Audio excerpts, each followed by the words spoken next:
What is up, everyone? Welcome back to another video. Behind me, I got the all-new 2026 Honda Passport. And after this, we'll be trading this in for a brand new 2025 Honda CRV. And we'll see which one is the better 5-seater Honda SUV.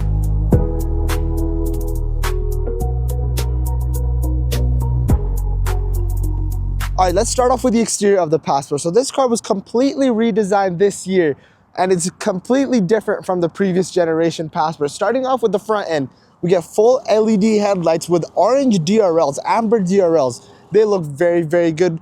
Moving down here, we got orange hooks for the Trail Sport trims. And in Canada, we only get the Trail Sport trim. This one is a Trail Sport Touring. We do get a fake hood vent in the front. We get the full Passport lettering in the front bumper as well. Trail Sport badge is right there, and the block heater is tied up right there. That's pretty interesting. Not a proper spot in the bumper. It's just tied up there, but that's no big deal, honestly.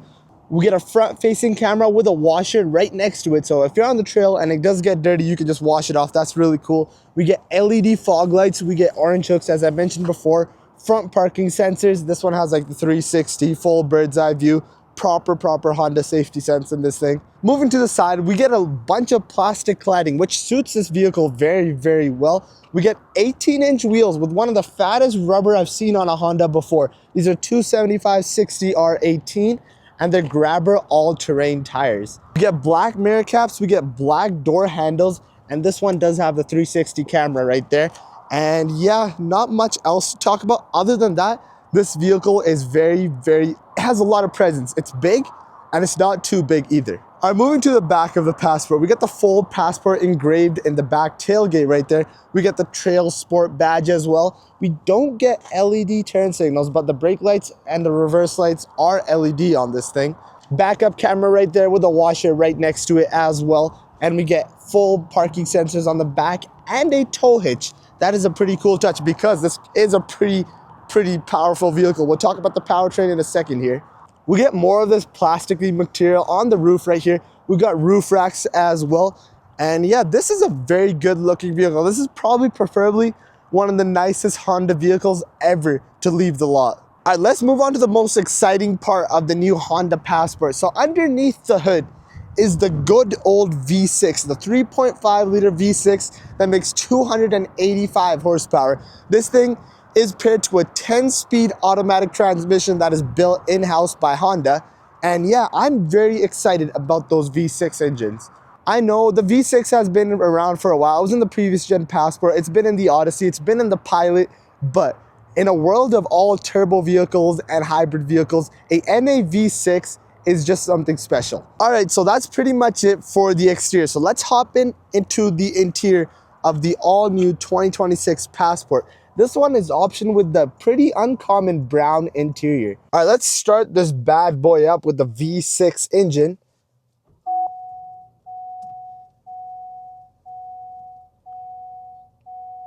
It's very quiet in here, even though we got a V6 that is pretty grumbly, but inside the interior is very quiet. We'll take it on a drive and see how the road noise is, but for now, we got a 12.3-inch display that's out of the Honda Accord. The Honda Accord has the same one. We get the Passport lettering right there. We got the volume controls on this side and the audio controls. And then on this side, we got the cruise control. So this thing has a full adaptive cruise control and lane keep assist. Really cool. And on the back, we got paddle shifters that actually function as paddle shifters to control the gears, the 10-speed automatic.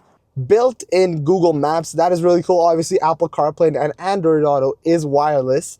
Moving down here, we get full AC controls that are buttons, and they're not a screen. I really love that. Good size screen, a lot of buttons. Honda, you are doing a really good job. We got heated seats, we got cooled seats, we got dual zone control, and yeah, this is sick. I was looking at this right here. I saw the rear on off, I got the rear settings, and then I saw the rear lock. I thought this was a rear diff locker, but no, it's just for the climate control in the back because this has 3-zone climate control. Very premium Honda. Moving down here, we got the wireless charger, obviously, and look at this. We got this like topographical map something. I said that wrong, but anyways, keep on moving. Cup holders are a good size. They fit my water bottle pretty well, and it's snug in there. It's not gonna fall out or tip around while driving. And moving down here, we get this shifter. Some people are not a fan of this. but like a shifter like that would be cool. But this is not bad either. I found it's pretty easy to use as well. Moving down here, we got the drive mode selector. This is really, really cool. There is a bunch of drive modes. Let's go through them right now. So obviously we got normal, sport. Moving down, we got econ, snow, trail, sand, and tow. If we go back up to trail, the camera should turn on by themselves. See, the full 360 camera does turn on. That is a really, really cool touch. And let's say if you're in a different mode, like I'm in econ right now, and you want the cameras, you just hit this button right here, and the cameras turn on. That is a really cool placement for the button because your hand is always around there and it'll be nice and easy to click it and turn it on. It does have hill descent control, auto on off, and the parking brake obviously, and the brake hold feature, pretty cool feature. But yeah, let's move on to the back. Yeah, before we go to the back, we got this really cool design in the door right there, the brown interior accents as well. Memory seats, all the power windows, they're auto up down by one touch as well. That is really cool. And moving down here, we get cup holders. We get 2 layers. I really like this. So there's like a layer up here, and then we got a layer down there. So like, so you can put your stuff down there, a little cup holder in here as well. And yeah, that is pretty much it for the interior. Bose sound systems. All right, moving to the back of the Honda Passport. The doors look pretty similar to the front. We got the same colors. We got the 3 stacked tier compartments right there. And we do get shades as well. Rear space is plenty. I got a lot of headroom and a lot of legroom. Honda claims that this is class leading, and it does look like it's class leading. This is one of the most room I've ever sat in the back seat. Even with the panoramic sunroof, there is a bunch of headroom, and the seats are pretty comfortable as well. I'm moving to right here. Obviously, we got the vents. We got heated rear seats and a 3rd zone climate control. We got 2 USB-C ports. We got a 150 watt thing right here, the plug. And yeah, that is pretty much it for the back seat as well. We got double storage compartments right there as well. We got cup holders that just fold up like that. We got my little bag right there. And yeah, this is really nice. I'm very much zooming through this review because I only have this vehicle for only 30 minutes because this is one of the hottest vehicles on the lot right now. They say they're selling these quicker than any other Honda, which is pretty cool. I'm moving to the trunk space of the all-new Passport. So this is class leading as well. There is a ton of space, and if we lift this up right here, there's a storage compartment, and if we lift this up right here, we got the full spare tire underneath there. Not the full size one. You could get a full size one that just stacks up right there, but it's fine. This is good as well if you're not gonna do some crazy off-roading, which 90% of these owners are not gonna do. We get more storage right here, and if you want to fold the seats down, this is probably the most roomiest interior ever. You could probably put like a bed, a small little mattress in here, and you could sleep in this. The seats are pretty easy to fold down as well. Just got to go to the other side and do the same thing. And the coolest thing about this Trail Sport, you can option it with like a little another shelf that goes all the way across like this. And then once you pull that shelf out, you get 4 legs and you can put it down and make a table. The Honda table is back. Finally, after a lot of years, Honda brought it back. Let's take this Passport for a drive. So put it in a drive, we just press that button right there, and this vehicle goes into drive. Leaving this parking lot, even though this is like an off-road thing, this thing is super nimble. The steering wheel is one of the most lightest steering wheels that I've ever experienced. And yeah, this thing kind of feels like a lifted Honda Civic. Believe it or not, it drives like one of those. Oh yeah, forgot to mention, steering wheel is heated as well. But yeah, let's just go over this bump at slightly more speeds. Yeah, I would have slowed down a lot if I had my car or any other lower car. But yeah, going over that, no problem at all. Yeah, the seats are very comfortable, and all the climate controls and everything, they're in reach. The screen's in reach. Everything is just super close. Obviously, camera is there as well. They don't turn on at higher speeds. They only turn on when you go under 15 miles per hour or something like that. But anyways, let's get onto this road right here and give it some gas. Let's hear that V6. All right, we're just gonna give it some gas right here.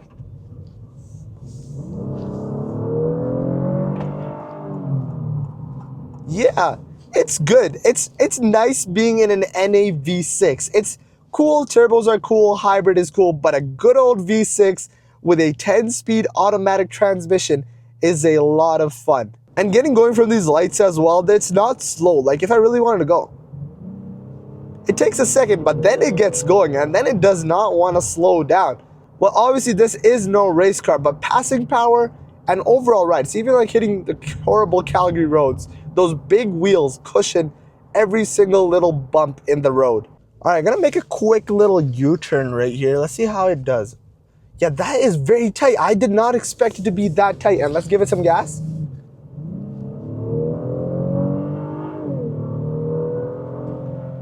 Good old V6. Driving a V6 does not get boring, and especially with the 10-speed automatic, super quick. And right now, it's very, very quiet as well. Even though we do got the bigger all-terrain tires, let me just be quiet for a second. Not a whole lot of road noise. It's very, very quiet. It's very quiet in this cabin, even though we're going by some cars. Yeah, cars going by on both ends, you really don't hear them at all. We always got the lane keep assist, so once I put it down there, it pushes me right back into my lane. All right, my time is up with the Passport. There's a lot of customers on this thing, but yeah, let's trade this thing in for the CRV because that's the other 5-seater Honda SUV. Obviously, we got the HRV, but that one is quite smaller.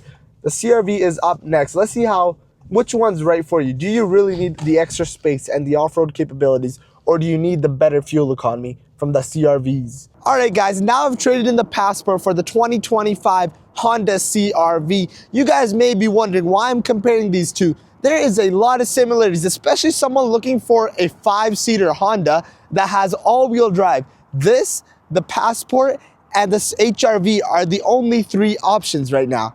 The HRV is significantly smaller than both of these vehicles. This one's smaller than the Passport as well. I had these 2 cars parked up right next to each other at the dealership, and you can see that the Passport is ginormous, but this thing is kind of the same and different at the same time. I got a little bit more time with this guy because this thing has been around for a while and the dealership has plenty of these, and they're still pretty good sellers as well. Let's start off with the front end of this vehicle. So we get full LED headlights, full LED turn lights, but no fog lights. Even if this is a top trim, there is no fog lights. The touring trim also gets these little grille inserts that kind of make the front end look a little bit more aggressive. And moving right here, we do get functional vents. Really, really cool touch by Honda. This does get a little bit less ground clearance than the Passport, but there is still plenty for everyday activities like driving through the snow or hitting one of those curbs. You'll be fine. Moving on to the side of the CRV, this thing gets 19-inch wheels that are wrapped in a street Continental tire, and the tire size is 235, 55, 19. This vehicle also gets some plastic cladding along the side, but I don't know if these are paint matched or black mirror caps on all vehicles and door handles. I'll let you guys know right here. But anyways, moving forward towards the back, we get full chrome accents all around this vehicle. I'm moving over to the back. A lot of people did say this does kind of look like a Volvo, but if you completely ignore that strip right there, I kind of see a little bit of BMW as well. But yeah, this is clearly, non-mistakenly, a Honda CRV. Honda decided to be a little bit more interesting with their badges because we got obviously Honda badge right there. We got the CRV Hybrid badge on this side. We got a small touring badge right there, and they put a sticker for the all-wheel drive. From a distance, you really can't see what badges are on the car. You have to get really, really close to tell which trim this vehicle is. And when these vehicles came out new, it took me a while to figure out which ones were the hybrids and which ones were not. All right, moving forward, we do get rear parking sensors. We do get a backup camera as well. And then Honda is very, very sneaky. All right, so from here, it looks like you got 2 exhaust tips. But if we go on this side, so this is completely fake right here. The real exhaust tip is way back in there. And if we go to the other side, it's fake. It's completely fake. It goes absolutely nowhere. Yeah, the RAV4 gets dual exhaust tip. This one just gets one and a fake one.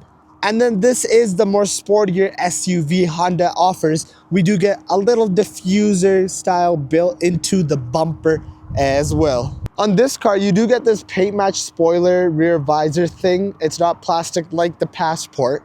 All right, that is pretty much it for the exterior of the CRV. So let's move into the powertrain figures. So right here is the same engine as the Honda Accord. This is a 2-liter 4-cylinder with 2 electric motors that make 204 horsepower combined. So this engine is paired to a eCVT transmission, which is not a traditional CVT, and it's not a traditional transmission as well. It's Honda's own eCVT. It still drives like a CVT. It has fake shifts, which kind of make it drive less like a CVT. But yeah, we'll get into that once we're driving the vehicle. But yeah, 204 horsepower, not crazy, not too little as well. But this powertrain does deliver quite good fuel economy. Honda claims that this vehicle with the hybrid powertrain and everything, it can go 800 kilometers with a full tank. So yeah, this is where the CRV excels over the Passport. A lot more fuel economy, a lot more range with one tank, and a lot more comfortable driving it in the city. Obviously, we'll get into the driving here shortly, but let's go check out the interior of the CRV. All right, stepping into the 2025 Honda CRV. This one also has the rare interior color option, the gray seats with the black two-tone. This is really, really nice. It gives the interior a bit more of a premium look than just the full black seats. Again, let's get a start up of the CRV Hybrid.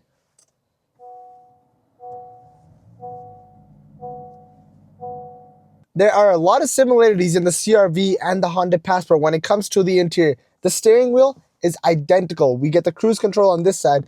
We get the audio and volume controls on this side.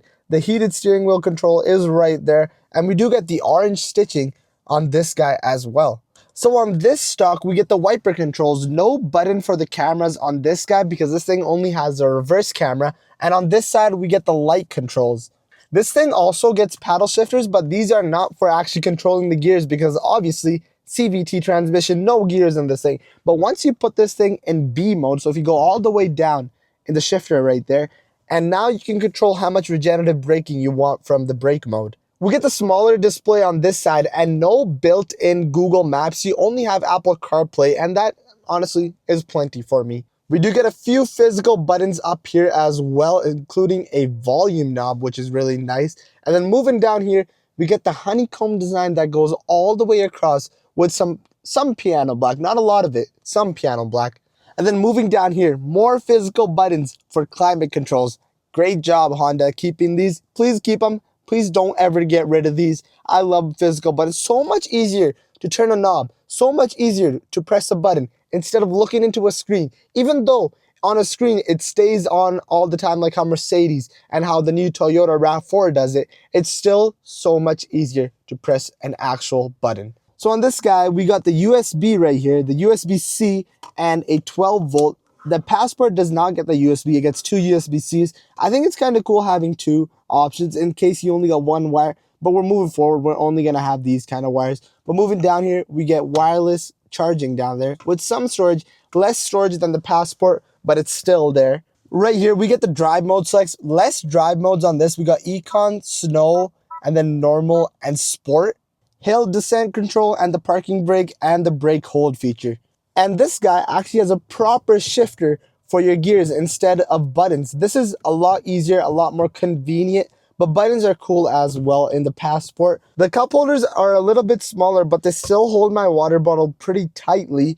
But anyways, other than that, let's move on to the back. And yeah, almost forgot to mention Bose sound system and power windows that are one touch for all four. Memory seats as well, and a different kind of design on this guy. All right, moving to the back seat of the Honda CRV. These doors open up almost at 90 degrees, so getting your kids in and out is a breeze. Also, this thing being a little bit lower than the Passport, it is a lot easier for elderly or kids to get into the car. Back here, you still get pretty decent legroom. Obviously not as much as the Passport. The Passport is a lot bigger, but you do get heated seats back here as well. But no third zone climate control. You only get two zones in the front. And heated seats in the front. Forgot to mention that as well. But two USB-C ports down here. And other than that, not much to talk about back here. We do get a LED light back here, but no panoramic sunroof. Just a small one on this guy. We get two smaller cup holders here as well. And other than that, that is it for the back. In the doors, you do get a little bit storage right there and the grab handle. Not as much storage as a Passport, but still, it's very, very livable. Let's open up this trunk. All right, back here, this is a lot different than the Passport. A little bit less room overall with the seats up like this, but you do get this really nice floor mat, but you have no storage underneath or a spare tire. This thing has its battery underneath actually. So yeah, it being a hybrid, there's no storage underneath, but you do get these little cubbies right here. And instead of a spare, you get a, let me just put this off, a tire repair kit with an air compressor. That's a good touch. 12 volt back here, no power outlet, but yeah, other than that, pretty basic, not much to talk about. Also, to close this trunk, you could press that button right there, but once you have the key, you can actually close it from the key as well, but you can just kick underneath here, and it should close by itself. The Passport does that as well, just didn't have time to show you that, but that's a cool touch. We don't get the LED turn signal, but the rest of the rear tail light is LED. One thing that I just remembered, this thing does have keyless entry on this thing and keyless lock. Once you click that right there, the car locks. The Passport also has that, but on every single door handle. That is really, really cool. All right, that is pretty much it for the interior, exterior, and powertrain of the CRV. And let's take this thing on a drive. This is where the biggest difference is between the two vehicles. All right, let's take the CRV on a drive right now. We are in EV mode. So yeah, once we hit the gas, the gas engine will kick on. But I'm saving a lot of gas compared to the Passport right now already. We're going over the same thing a bit faster. Yeah, you kind of feel it a little bit more there, but it's not huge. It's not astronomical that it's gonna annoy you. So let's keep on moving. Yeah, one thing I forgot to mention, this thing has the half digital gauge cluster, and the speedometer is actually a physical. It's there, it's not digital, it's analog. But yeah, almost reaching 50 kilometers here, and the gas engine just kicked on right there. And the transition from the gas to hybrid EV and from EV to gas is very seamless. You don't even notice it unless you really, really listen closely. All right, we're just driving, we're just cruising here. This thing driving like a normal CVT transmission. No fake shifts are happening, but once we give it some gas, we'll see the fake shifts there. It's already a lot smoother than the Passport. The power delivery is quicker as well. The power of the battery kicks in faster than the NAV6. But yeah, we're gonna give it some gas here on the same spot that we did to the HRV. EV mode right now, give it some gas. All right, there's a fake shifts. There's a fake shifts right there. Yeah, those fake shifts are very, very convincing. They don't, like, obviously I know that they're fake shifts. They aren't as real as the 10-speed automatic transmission, but they're convincing. They kind of make you think you have an actual transmission in here and not just an eCVT. Yeah, we're gonna try to hit the same bumps coming up right here. Yeah, it's not bad at all. It's not, I thought I would feel it more because we get 19-inch wheels with a lot less rubber, and then that thing gets the fat wheel, but this isn't bad at all. Like, it's pretty good. And on this thing, everything is even closer than the Passport, so screen is super easy to hit around as well. But coming to a stop here, we're in full EV already. But yeah, this is a lot quiet and a lot more peaceful than the Passport. Yeah, even just in this little drive right here, we're gonna try to make a U-turn here as well, where we did with the the Passport. So let me just make a turn here. Yeah, this one is a lot more agile than the HRV as well, gas. Yeah, it's pretty good. And again, Honda makes some very good SUVs. Like, this drives like a Honda Civic. The steering wheel is responsive, the power is quick, even though it's just 204 horsepower and the Honda Civic Hybrid has 200, it's still very, very quick. Let's just make a quick U-turn right here. And you're hitting this right here. Yeah, not bad at all. These new Hondas have been refined and properly executed to be perfect all the time. In any kind of scenario, I could be taking this thing on a long road trip. The adaptive cruise control is gonna make it easy. Lane keep assist is gonna do a good job as well. I say if you do wanna go with a CRV instead of the Passport, I say go with the hybrid trims, because the normal base models with just the gas, they won't be as fun to drive and as fuel efficient as this vehicle. And if you wanna have the most fun with some off-road capabilities, this isn't your option. You just gotta go with the Passport. But there is, we'll get to the stop here and we'll consider which one you should get. All right, so now which one should you buy? The CRV or the Honda Passport? Well, let me tell you guys, let me break it down. Let's talk about the CRV first. You get a lot more fuel efficiency with this thing, and a slightly better ride on long trips. These are street-oriented tires instead of off-road tires, so there's less road noise and the ride is smoother. But once you hit some bumps, you do feel it a little bit more than the fatter rubber. But overall, ride is not horrible with these 19-inch wheels. Second of all, you do sacrifice some space, especially in the back seats and the trunk. But for elderly people or smaller kids, this vehicle is a lot easier to get into than the Passport. Trunk space is good as well. But obviously, if you do want the extra space and you do want the table and you do want the flat folding ones, the Passport is your option here. And now when it comes to the new Passport, you want the V6, you don't want to deal with this hybrid powertrain, you want an actual transmission, you want some off-road capabilities, and even if you don't need the off-road capabilities, you just want something that looks a bit more aggressive, that can do some kind of off-roading, just in case you gotta do it, it's the better option for you. A tad bit more features in the Passport as well. You get the built-in Google Maps, you get the 360 cameras, and yeah, other than that, both of these cars are pretty packed, stacked out for their top of the line trims. All right, for my own personal choice of which vehicle I would buy, the way I'm living right now, because you've obviously seen my other videos, I DoorDash a lot. I would rather have this thing over the Passport. But in the future, when I'm not DoorDashing, I'm not gonna be doing a lot of driving, 100% I'm taking the Passport. So yeah, that is just my opinion on this video. If you guys enjoyed, make sure to hit that subscribe button. I'm gonna be doing more of these reviews, a bunch of more car shenanigans as well. And special thanks to South Point Honda for letting me review both of these cars. Hopefully in the future, I get more time with the Passport and do a more in-depth review about that vehicle. But if you did enjoy, make sure to comment, subscribe. Please subscribe so I can get more cars to review out here. So yeah, see you guys next time.